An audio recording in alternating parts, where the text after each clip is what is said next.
Well, hello, everyone.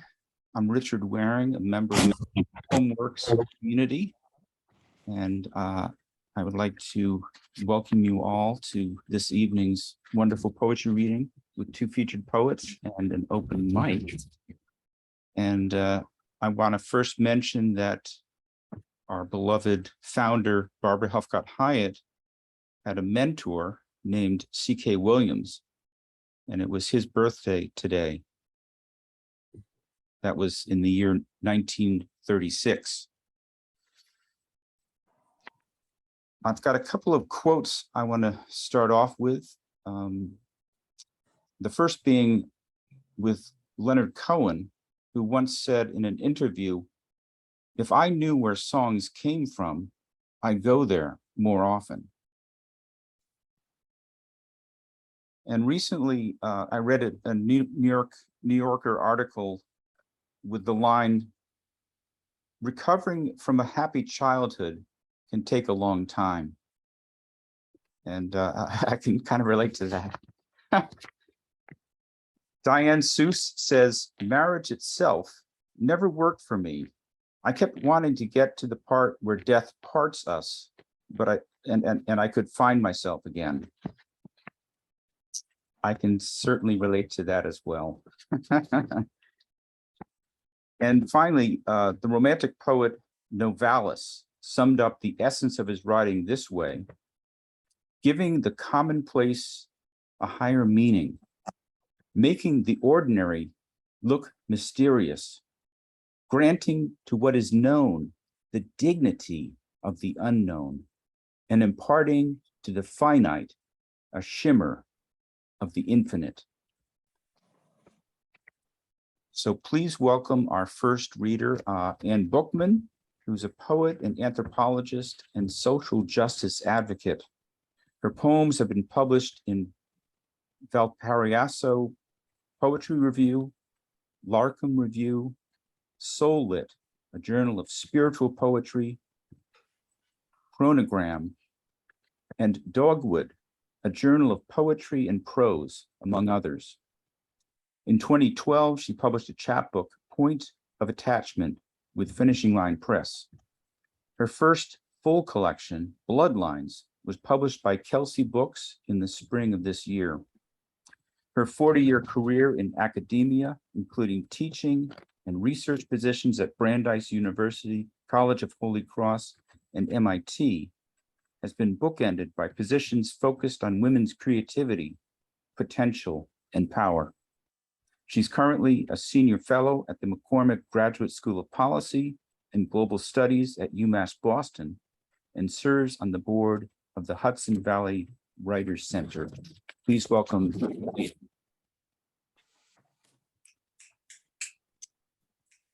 Thank you. Thank you so much, Richard.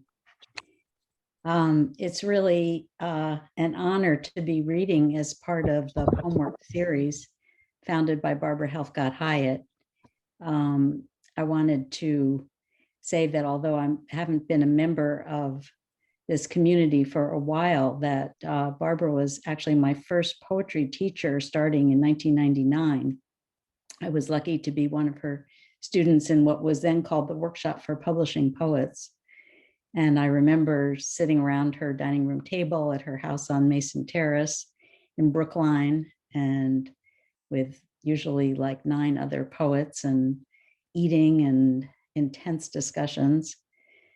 Sometimes I struggled with her unvarnished honesty, but I was always very grateful for her ability to find the kernel of truth in each of my poems and help me to reveal it. So there are poems in both my chapter and in my new collection that were started and workshopped in her class. I also want to thank Marcia Karp. It's an honor to read with you tonight, Marcia, and I hope our paths will cross in person one of these days once we get clearly out of the pandemic. So thanks to everybody who made time to join us this evening. So Bloodlines. This book is both a family history and an inquiry into genetics and our social environment, navigating the poles of fate and randomness. Specifically, it's about a gene that increases the chances of Ashkenazi Jewish women getting breast cancer or ovarian cancer. It's called the BRCA gene.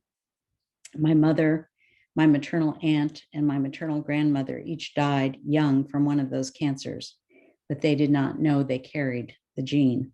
It was only discovered in 1994. There is now life-saving genetic testing and screening available. And although my daughter and I learned that we are both carriers, we are grateful to have excellent care and are both healthy.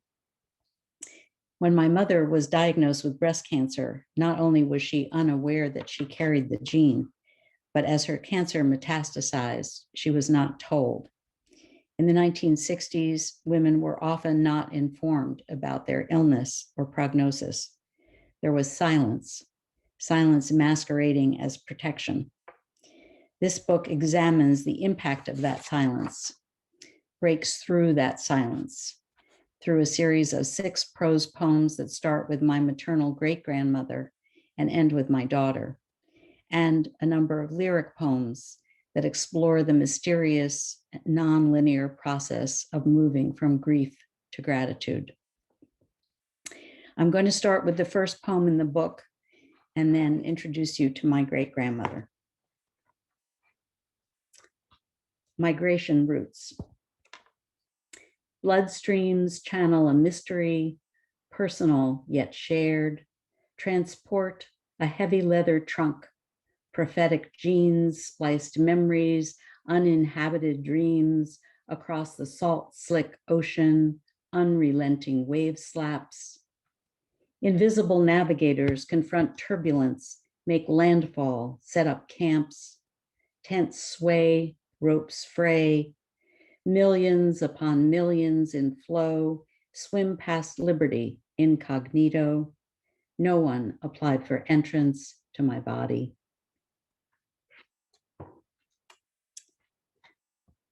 Black Satchel. I have only one photograph of Rivka, my great-grandmother on my mother's side. She wears a long dark dress, buttons from neck to waist, ruffle of lace covers her throat, wrists. She poses for the camera. The occasion is obscure.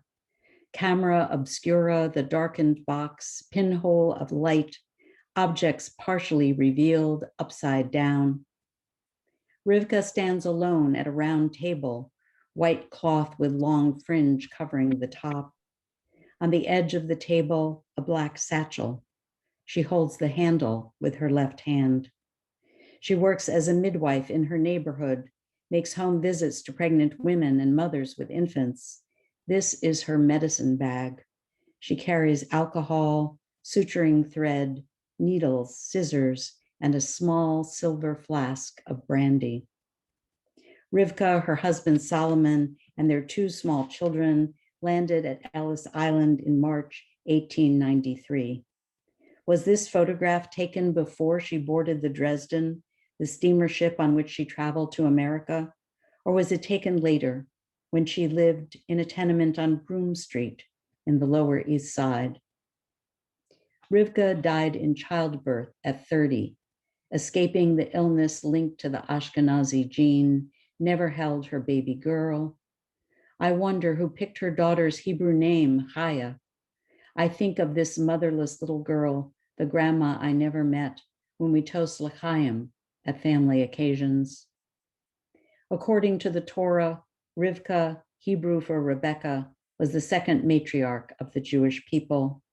In the Song of Songs, Rivka is described, quote, as a rose among the thorns, so is my beloved among the daughters. The name Rivka comes from the Hebrew ribque, tie firmly, connection, a link, although some scholars have translated it as bind, trap, snare. In a book of biblical names, Rivka means knotted cord, so many threaded lives to unravel. So, of course, I never knew Rivka, nor did I know my grandmother Edith, who died of ovarian cancer at 41. The next 2 poems explore the theme of inheritance and the things that we inherit beyond our genes.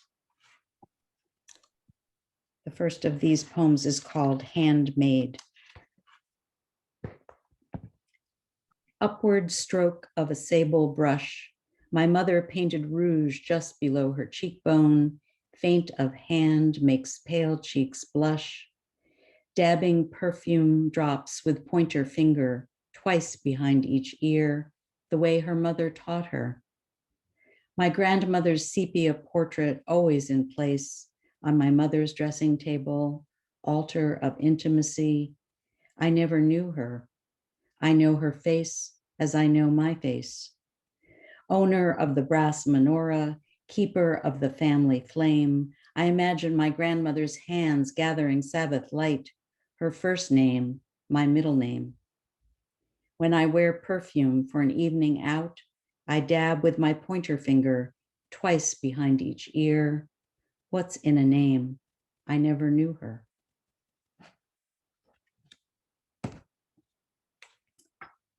The next poem is called Scattered Tribe. And the phrase scattered tribe, actually, you may be familiar with. It comes from a wonderful poem by Stanley Kunitz called The Layers.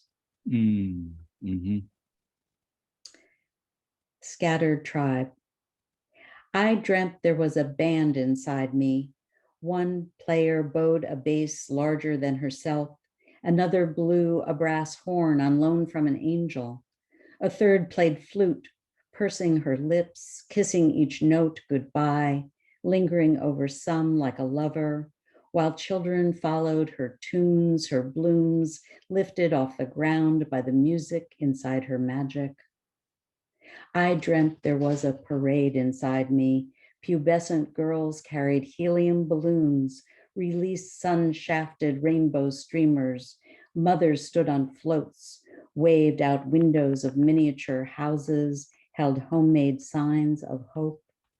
10 grandmothers, all mine, marched to the beat of a long-legged drummer, held fast to their banner, both hands, stitched letters of belonging, belief.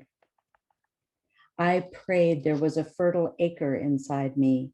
Women tilled soil, planted seeds, harvested maize, baked bread with no yeast, gathered kindling and firewood, ensured the flame never died, held a place open at every table so all who are hungry could come and eat. If summoned, I walked in a procession of mourners, wail behind a wagon. So now I'm going to read 3 poems that are from a longer series based on memories of my mother's illness. They puncture the silence I spoke about earlier by saying what had been unspeakable in my family. The first poem is called Rock, Paper, Scissors. Malignant, not benign, lymph nodes already invaded, the start of a war she never enlisted. The surgeon failed to find clean margins, as though she had transgressed, written outside the lines of her life. At 13, no one I knew had breast cancer. Her first Sunday morning home from the hospital, she told me what they had done to her. Doctors do things like that? Short sentences, jagged pauses, deep breaths. I was numb. She was 41. Alone, scanning a catalog from Saks, staring at shapely young women modeling black and white brassieres, wondering if mine were big enough. I grabbed a scissors from my desk drawer, cut out their breasts, one by one, page after page.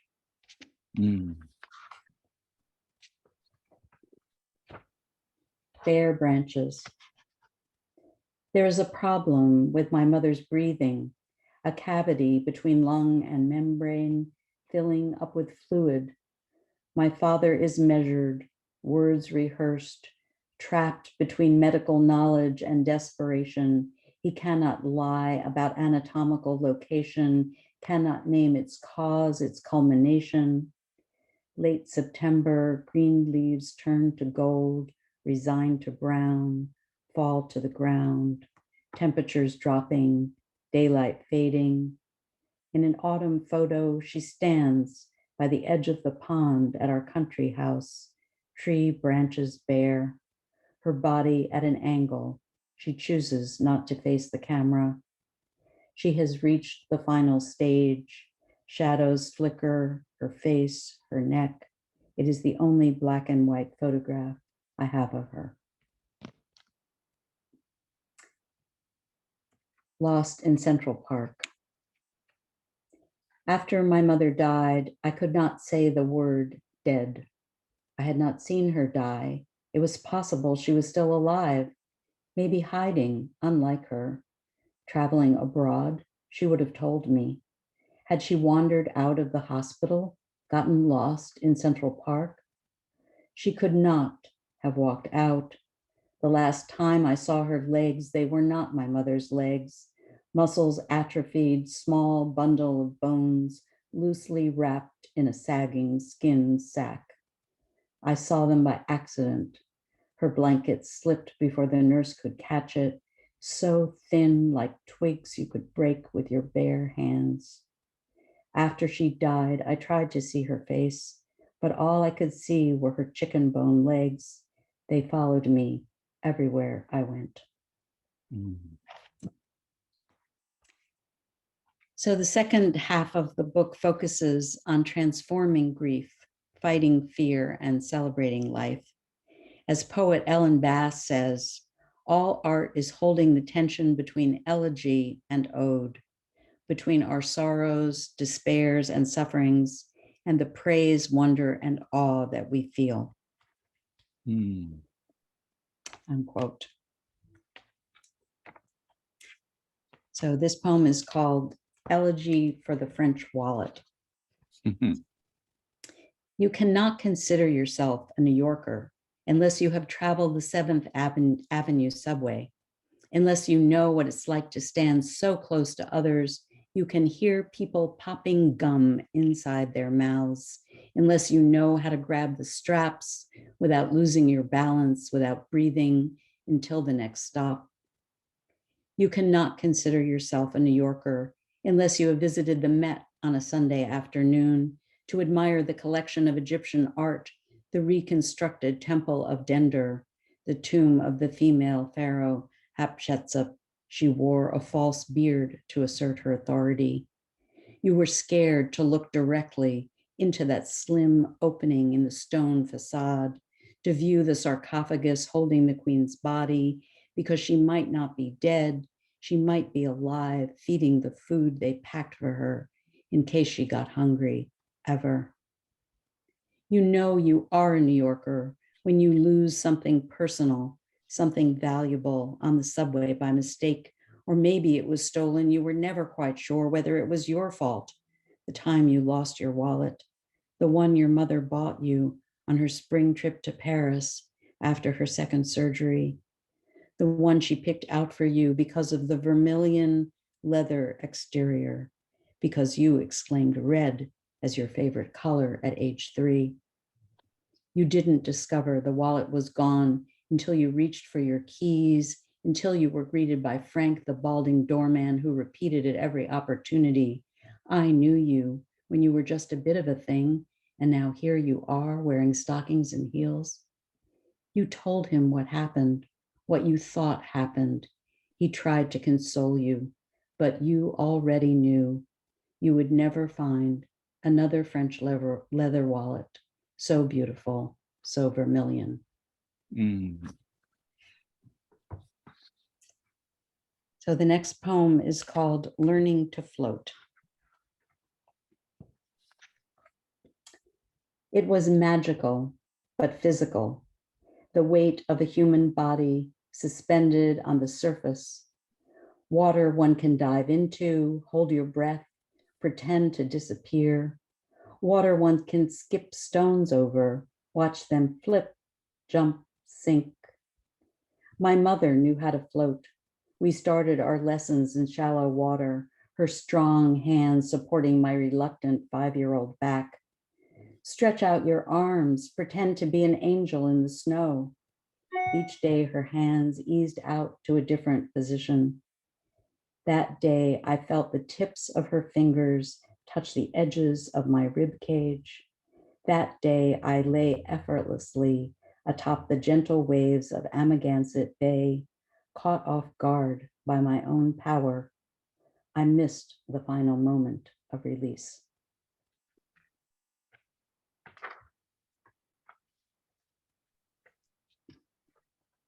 And this poem is called Constellations.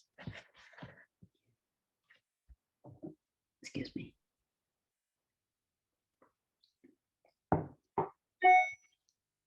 Orion's belt shines in three-point precision as we huddle, eyes raised in the frigid crystalline air.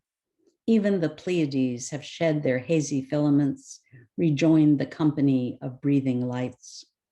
Clearness is not about seeing.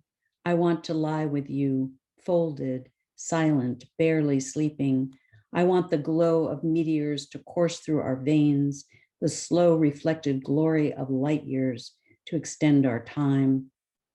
Hold me again as on a February night by Provincetown Harbor. Fill the sky with Latin names, animal heads, gods, and ghosts.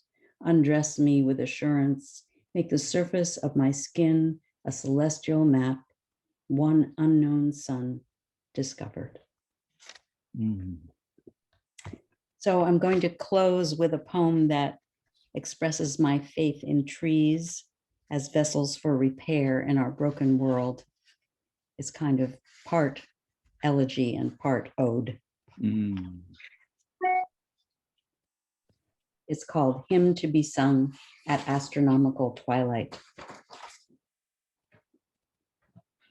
Lichen, all that remains green, clings to the naked stump. One piece of bark lingers in the dirt, survived the shredding, only to be trapped between decay and salvation. I heard it howl when they split the trunk into billets, heard the crass conquering laughter of the hatchet men when they first saw the wet sapwood in the middle. You'd think they'd discovered America. But you and I know that tree had no more chance of living among the rotting flesh of humans and mammals or the underbellies of ancient sea creatures than any of us. If you think it's hard to make out shapes and scents from decaying dirt, then wait till your eyes are used to the dark. You will see animal hearts and the skins of ghosts. You will see tender shoots and saplings, a grove of saplings like far off stars, waiting to be born, waiting for the light. Thank you so much.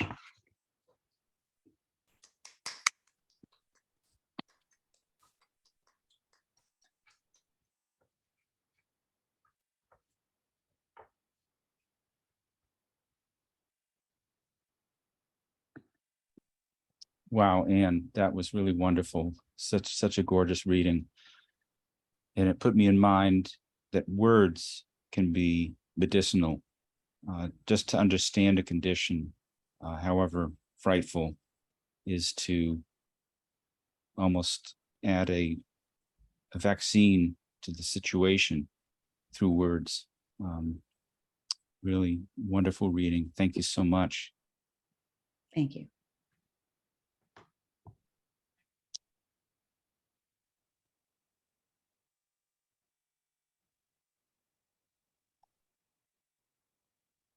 I want to mention that although we ordinarily are the first Friday of the month, we are having a special Barbara Helfgott Hyatt reading November 20th. It's a Sunday, 2 o'clock to 3:30. I'll be sending out information through the PoemWorks email. And I'm looking for a dozen or so to present in an open mic the poem that Barbara, perhaps brutally, perhaps lovingly, reshaped. That one poem that she had a great effect on, in her pedagogy and amazing teaching ability. So look for that email. We have wonderful readers coming up December 2nd and January 6th as well, some of whom are in this very room as I speak. Well, coming up next is Marcia Karp. In addition to her If by Song, published by Lily Poetry Review Press in 2021, New England Poetry Club Sheila Margaret Motten Book Prize finalist 2022, Marcia Karp has published poems and translations in journals and anthologies in England and America, including the Times Literary Supplement, Harvard Review, Agenda, Literary Imagination, The Guardian, Plowshares, Partisan Review, Penguin Books, Catalyst in English, and Petrarch in English. Joining Music with Reason, 34 Poets, British and American, Oxford, 2004-9, published by Waywiser. And The Word Exchange, Anglo-Saxon Poems in Translation, published by Norton. Please welcome Marcia. Thank you, Richard, that I gave you a mouthful to read. You did really. Thanks. And Anne, that was such an open-hearted and generous reading. I really quite moved by it.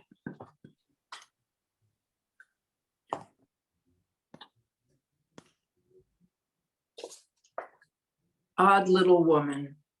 The odd little woman doesn't know what to do. When asked to partake, she looks round to see whom you might mean and discovers there's no one but her. Though she wants to say yes, she'll only demur. She knows when her best, her fuss is not right.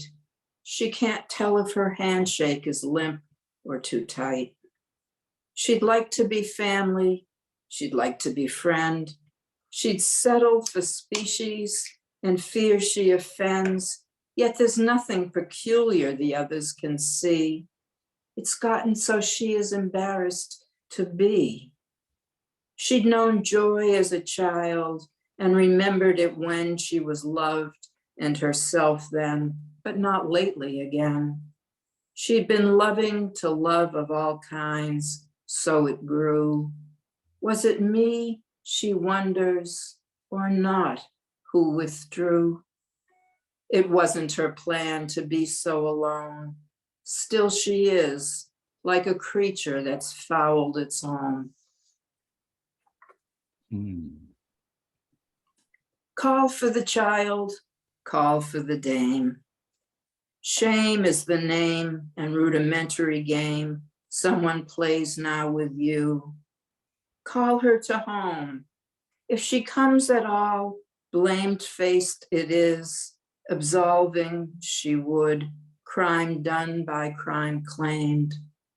Call her to task. If she bears it at all, she'll cry, why did I, why? Salting the docket to mush. Call her to arms, where she'd like most to be, and so will have none. She'd have you cradle no one. Call her to mind. What a shame. What remains are the game and the name and their claims.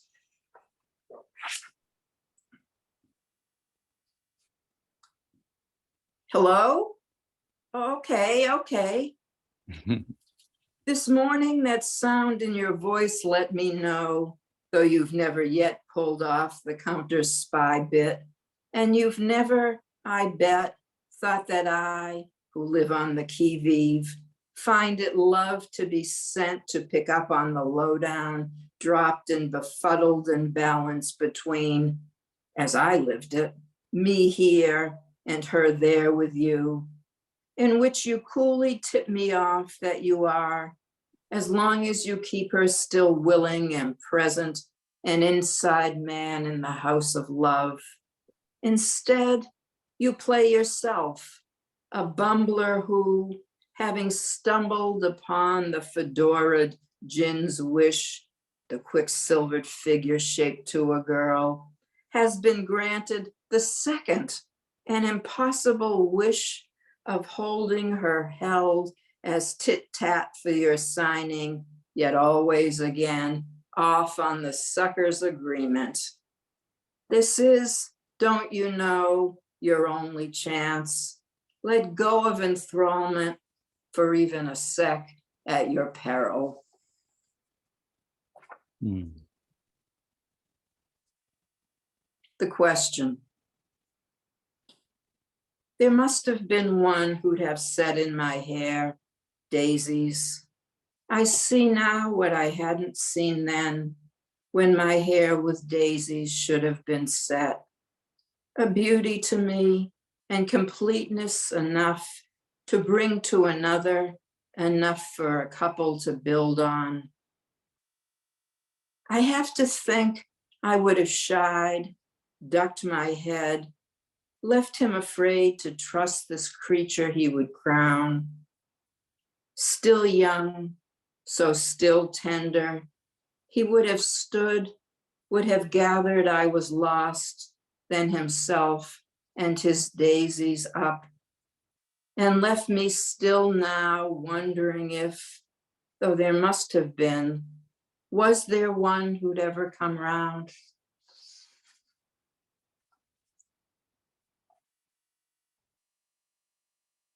It's showtime. Come on, see the woman who keeps to herself. There, right there, the standing place woman. I saw her get kissed and she saw that I saw. He wound up her hair, he commanded her jaw, but she winked as I watched her allow him to brute her. He didn't think if he might or not suit her. There, my dear, she could withstand embrace. One tried behavior to coax her to knowledge. She held out for love. She refused to acknowledge his presence of mind. Only these, would she ask, leering and smearing her, come, no, go, mask, wear and tear the demanding face woman. The staging was stagnant, one woman alone, still. The one cue for some drama was scrawled on the playbill, get angry. She rued it, but knew it was so, the excitement of rage or the self-keeping woe. Soon here, do you hear? She'll take it ill and give chase.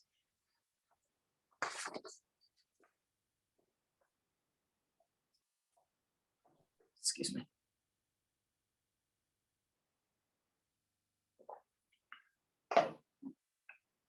The poet David Ferry, April 4, 2007, Boston. He had both a level broadness across his shoulders and a tallness, so that when he changed his posture in order to lower his gaze, creating the illusion that he was on our level, though he was instead still over our heads, now by some fewer inches, he did so by a torque that raised his right shoulder and lowered his left. It seemed so natural a posture to him, habitual, as if he'd lived long in his full height among people much shorter, among whom his disciplined inclination brought everyone comfort. Being so broad, some part of him was still tall in his torque, though his head was lowered by that kindness of his, that was one kind of talking down to us, but not another. A listener needn't have known of the poet's recent catastrophe, nor have cared a fig for the life of the poet, in order to have trusted what he wrote in his own ways about the mundane and in the old ways of lives that no one has or could really live, unless it is that the ferryman of metaphor can, and alone, from the jealous belly of time, return and return us, our mutilations now staunched, for the moment, to any life whatsoever. So, when the poet brought over for us that old story of how Hades whetted his own seasonal grief on the moment of another's, because this time art came hard and perfected on the heels of sorrow, we too fell for a moment for the ruse. But that infallible assayer was only setting his gold to spin for the dizzying pleasure of pain. He had to have known, he knew, the terms were all his, that no husband who loved could but twist back and down toward the wife he held on to tight, could but for a second of comfort become the last death she'd suffer. So then, when the gold on Mr. Ferry's finger came forward, as he accommodated us, as he accommodated to us by his diagonal bow, even those who had had no clue must have realized that the ring told the life in the song that was just then not an old one at all, for it looked, for all the world, like the mouth of Orpheus still in its no, or like the bewildered path worn smooth by a dog in its faithful circle on the trail for the scent of its mistress.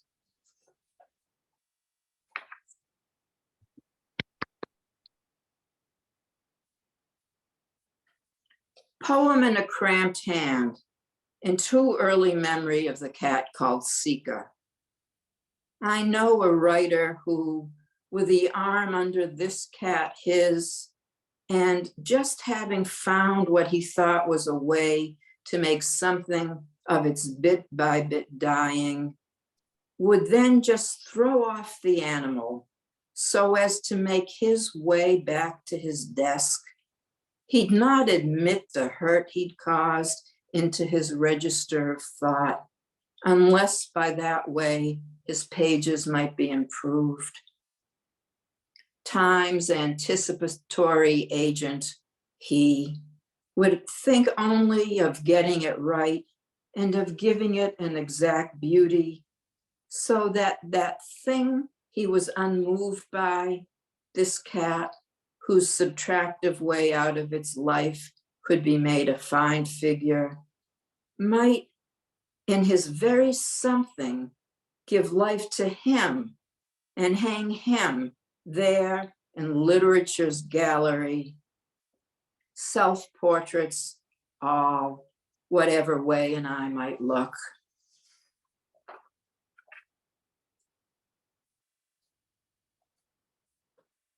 This is from the Latin. Brother, multas pergentes frater Catullus. Driven through people and places, I am come to this terrible service, brother, so I might give you your last gift, the death gift, might talk to your ashes, might listen in vain for their voice. Since your life took you from me, seized you, unjust, brother, misery, took you from me, now, as we were taught by our parents here, I offer my last gift, a death gift. Take it, wrapped only in brotherly tears, and always, my brother, now I have found you, farewell.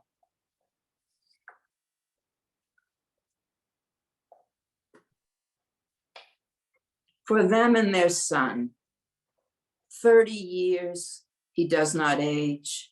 They know his hair, his weight, how he turned out just 3 days before he'd turned 20. They know his hair, his weight, his gait off his toes, but not if he turned 20, once he'd mailed that postcard. His gait off his toes, but not if he could no longer walk once he'd mailed that postcard. Struck by a car or the idea to run away, he could no longer walk with their memories for company. He'd be struck by a car or the idea to run, were he someone who was not my son. With their memories for company, he'd be trying for 30 years to return. Were he someone who was not my son, I still could not decide. Trying for 30 years to return, just how he turned out, they still will not decide. 30 years, and he does not age.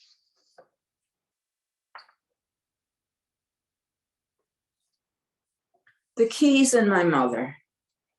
He cares, my father, for everything, and I am to care so too.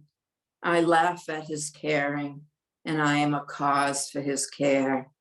I learn to care as he does, and I am a case under care. Ending his cares, he left the hedges cut, and the keys and my mother to me. Mm. Familiar rhymes. How naughty to run with the car. Familiar rhymes. How naughty to run the car with a hose, returning the fumes to the man in the car. How lonely to sit in the fume-ridden car alone on a Wednesday morning. How silly to end with your head in a bag, a white plastic bag, the end of your life. How awful to get the sack in the end, all done on a Wednesday morning. How long can we waste our breaths in our griefs, pretending the world has yet to know griefs? The car hose that Wednesday, the man in the bag have outspent hours their due of the morning.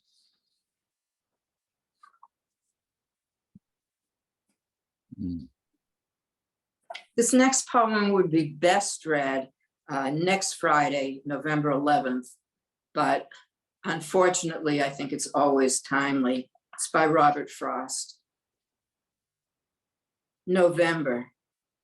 We saw leaves go to glory, then almost migratory go partway down the lane.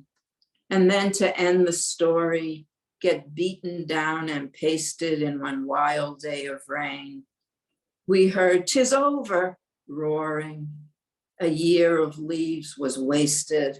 Oh, we make a boast of storing, of saving and of keeping, but only by ignoring the waste of moments sleeping, the waste of pleasure weeping, by denying and ignoring the waste of nations warring.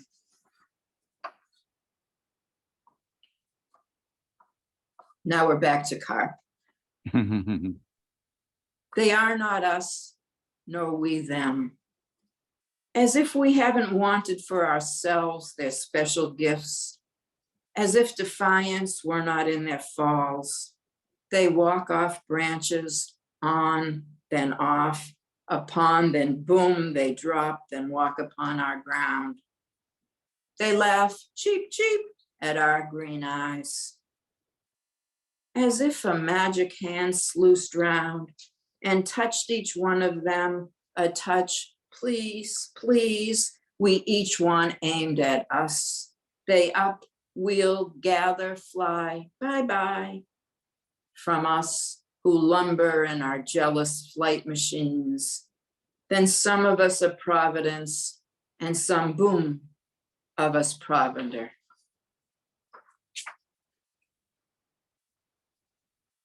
Oh, I was a one.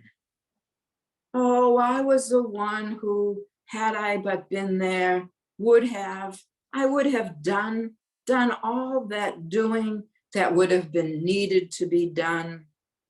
Oh, I would have, I tell you, been the one to say, no, to do the right and the noble, Clean hands, oh, clean heart, in my doing the deeds for the land, for the folk, for the highest of reason. Oh, had I only been there. Now here is a wolf crying wolf, sounding all about.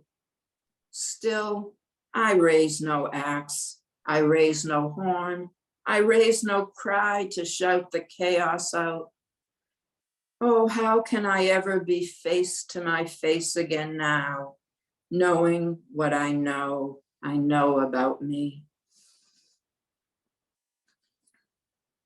And I'll end with this. What is left? We think it is new. We are so afraid. We think there has never been, ever been a thing like our thing. So we are so afraid. Just think, a village rapes a girl, a village burns a man. Here is the maelstrom, here is the horror. People we like are like people we don't. It is our turn to live it and not know what hit us.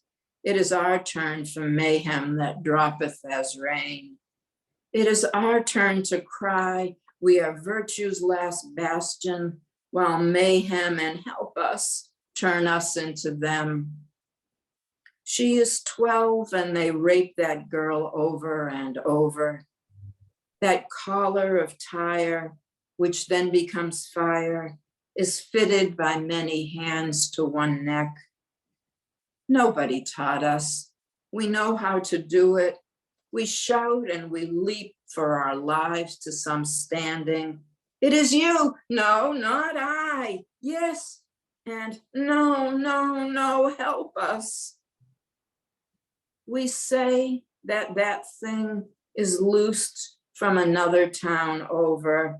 Oh, tut, just think, it is ours and is us. What is left for our thing when havoc's in swing, all against all, first among none. Thank you.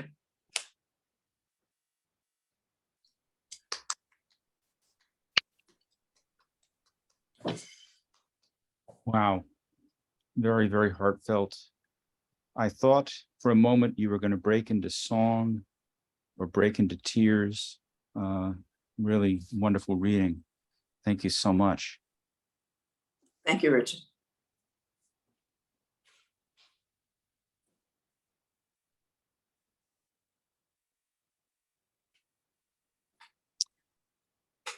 Well, I want to bring us quickly to the open mic because our first reader has to leave soon.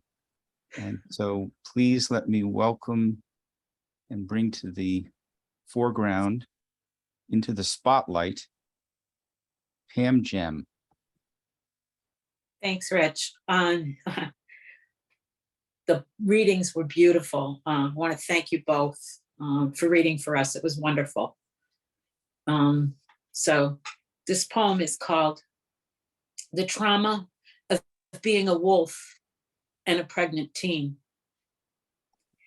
My church chucked me out because I won't be a bride.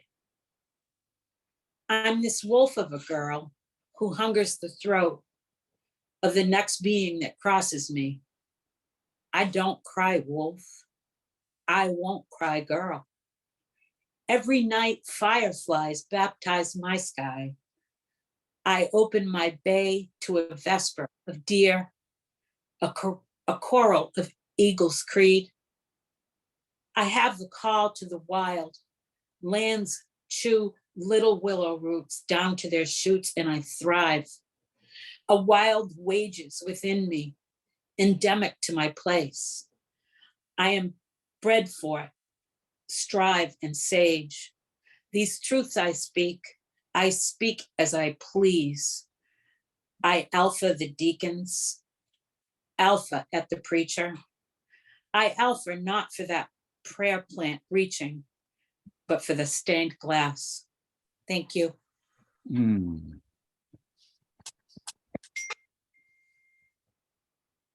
And now the person with the best background, who also, I might add, was a student of David Ferry.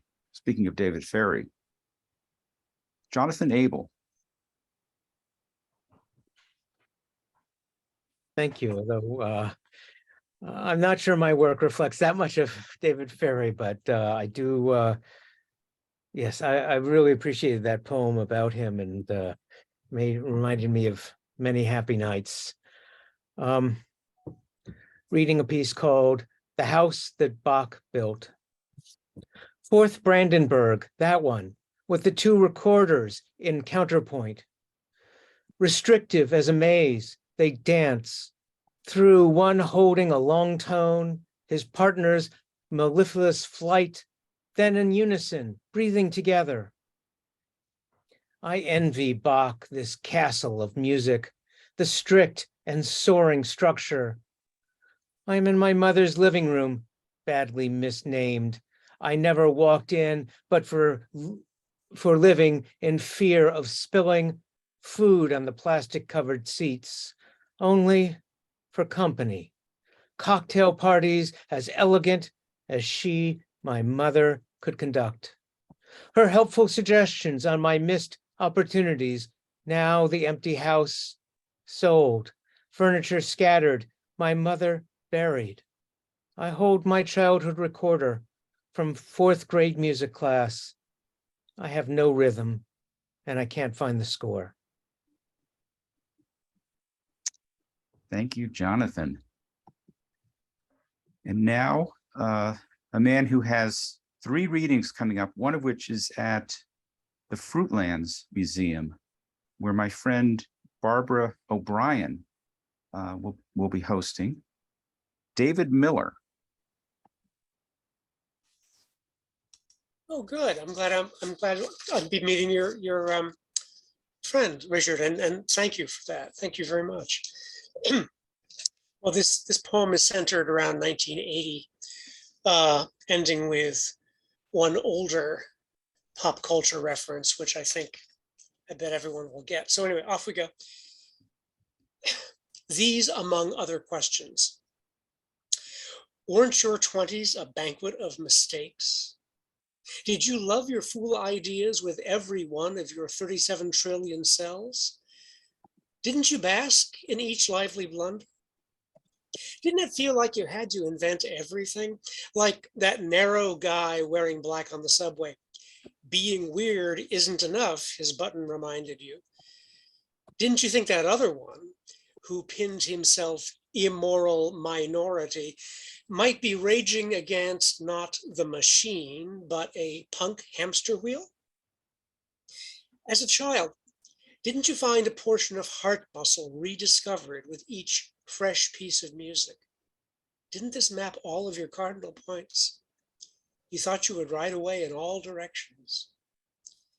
Weren't you searching in that third apartment to find your feet? You were knocked stark off your base, what with the Pompadour president rising just as the wire-rimmed rock idol bled to death after starting over. Where were your feet? You walked into your famous quarter century, and it was smack against a bolted door. What did you imagine you'd leave behind you? Gilded footprints for unknowns to point at and admire, imprints of your face as esoteric memorial. Every month's job was, first, make the rent, second, become brilliant. Didn't you almost see your accidental life as a flagstone path you set in front of you, one stone per step? Some split, taking your weight. It hurt your back, this pilgrim's progress, but if you dropped them, where would you go? Didn't you like the way the coyote pedaled his hind paws away up in the smirking air? The canyon floor patient every time. When did you ever stop acting out this vaudeville cartoon? You who are afraid of heights. Thank you, David. And last but certainly not least, let's hear it for Carrie Loftman. Well, thank you, everyone. So Marcia and Anne, just really incredibly heavy and beautiful language. I'm almost embarrassed to follow with this. This is the other side, the light side of life, I guess. Poem on my 70th birthday. How beautiful the October leaves on my maple tree. I say mine because the town tree specialist let me choose it 15 years ago. For years, let me water the needy roots to get to this gift of leaves curling into small calico patches, of arms surrender to color, forest green centers, then cadmium red bleeding into persimmon flame lace. Dying slowly and with gusto, unlike humans who cringe and worry about how 70 looks much like 69 in the mirror, but in the bones, who knows? I wrote a poem called Osteoporosis, which will see publication in the Main Street Rag this year. And that's a win for the old, right? When beauty transfigures wasting, a private philosophy of heaven can be the ability to stand on one foot while tying the laces of my other sneaker in the air. Balanced, not found wanting, a heron ready to take flight.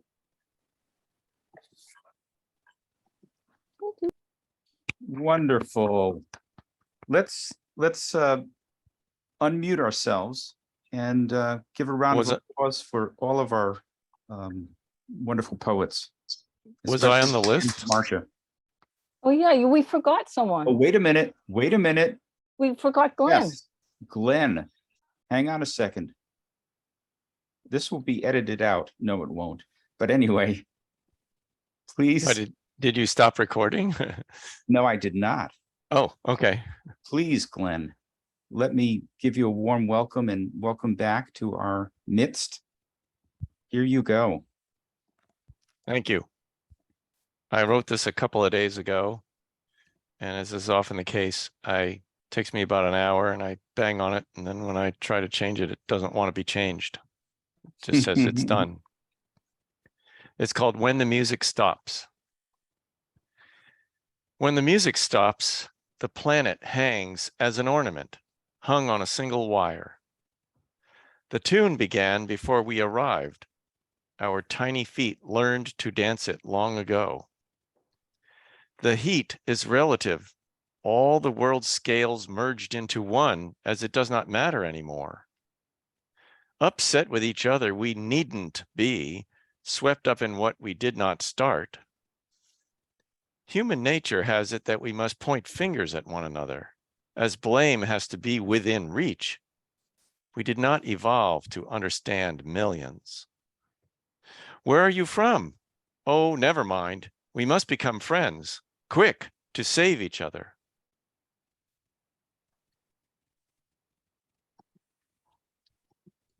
Wonderful. Thank you, Glenn. Thank you. Nice coda to our evening. Please share your thoughts now about what has transpired. This amazing, gorgeous string of poems that we've shared.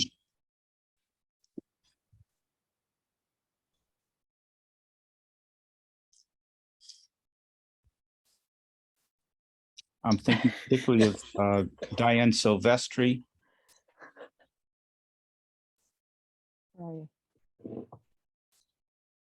Say about my name? Yes. What did you say? Well, I imagine you connected, particularly with the medical poems. Oh, I did. I appreciated all the reading. I think I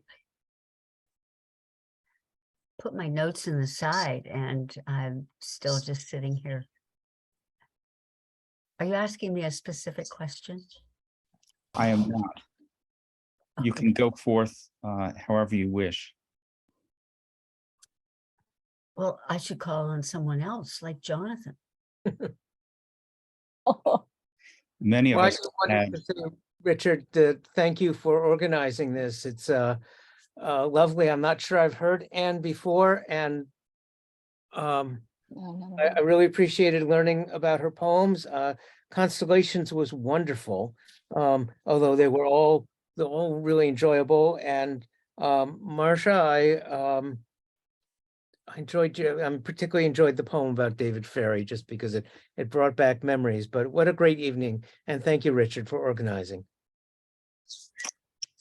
thank you all for being here. And I'll put in a quick pitch. Diane's book is out, so I have just started reading it, but I've enjoyed what Beautiful. I've read, and please pick it up. Great. Great. Thank you, Jonathan and Carrie. They're showing it off too. I Oh, will wow. share some of those poems next month, I guess. Yes, you will. Excellent. Excellent. Wonderful. Richard, would it be okay to put something about how to get our books for Yes. Marcia? That would be Yes, great. that's a great idea. I'm just Thank gonna you, Anne. put something in the chat. That's a great Okay. idea. Great. I might have a presumptive question for Marcia. And tell me, I don't know. In the first part of your reading, with the rhythm and the rhyme and the talk about the lady, I wondered if you liked Dorothy Parker. Because I just, all of a sudden I thought, oh my gosh, it kind of sounds like a Dorothy Parker poem. So, You know, I know Dorothy Parker just, you know, in the pop culture, and right. you know, in some way I think about E.E. Cummings, who, if you don't read him carefully, can seem rather silly. But Mhm. if you read him, I think with the respect that his words demand, you see how he's struggling to be exact Mhm. and what he says from whatever position he's standing at. I don't know her work. I'm not sure that I've ever taken the next step with. So, Okay. but she seemed like a fine person to be spoken about in the same sentence with. Oh, thank you. I hope so. I mean, I think she also came from suffering and she tried to write about in a very controlled way and Right. with cynicism and all the rest, but you could feel the pain as well. So, Yes. Yeah, I fell in love with her in high school, and much to my parents' concern, I might need some psychiatric help. And then when she died, she gave all of her money to the Martin Luther King Foundation. That's amazing. Mhm. I wanted to say something about Anne's reading.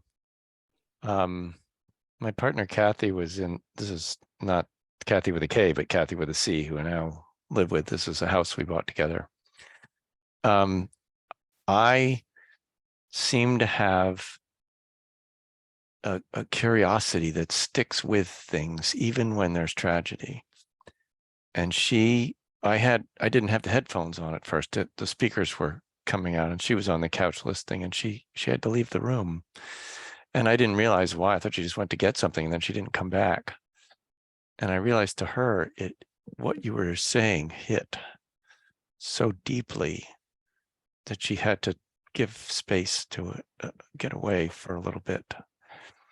And but that's, you know, it goes to show how there's a different way each of our works is received by others, and how when we make it, we think, oh, I've got this message, I've got this theme, but then it's like, you know, you cast it out there and you don't know how deep or what the effect is going to be on someone. But for me, it was, you know, I've known about this gene, and I've known about, you know, Gilda Radner and the people who are in the news who succumb to these things. But your writing brought a new awareness to me that I hadn't had before. And I can't exactly put my finger on it, but the fact that it was personal and it not famous, but just your life and the people close to you, it didn't scare me so much. It didn't make me openly grieve so much, but it gave me a sense of some kind of sense of completion about it, or some kind of sense of you having survived all this, that you are in a way healthier. And it sounds ironic, but you are in a way, you've reached a state of health after having to endure all that. And because you have lived with it and you've written about it, and you have your inner self is more solid in some way, I think. That's the impression I get. Does that make sense? Yeah, Glenn, thank you so much for those comments, and please tell your partner that, you know, if she would ever like to talk or connect about any of this, I'm here. You can reach me. Richard has my email. Okay. But I think that I didn't really start to write about all of this until the 25th anniversary of my mother's death. And it was at that point that I learned about Barbara and joined her workshop. Oh.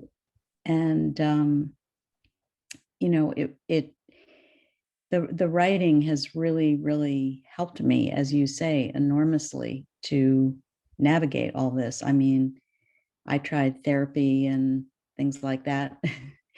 I have wonderful close women friends. I have a wonderful supportive husband, but it really wasn't until I was able to start really writing about this that I knew that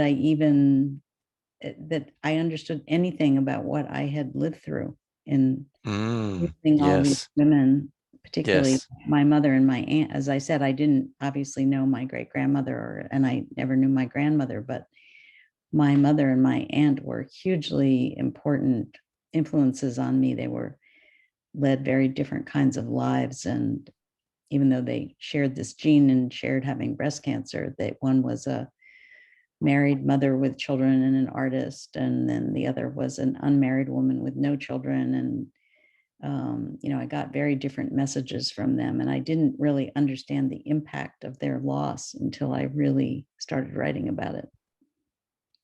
But Yeah, anyway, really. thank you for your comments. You're certainly welcome.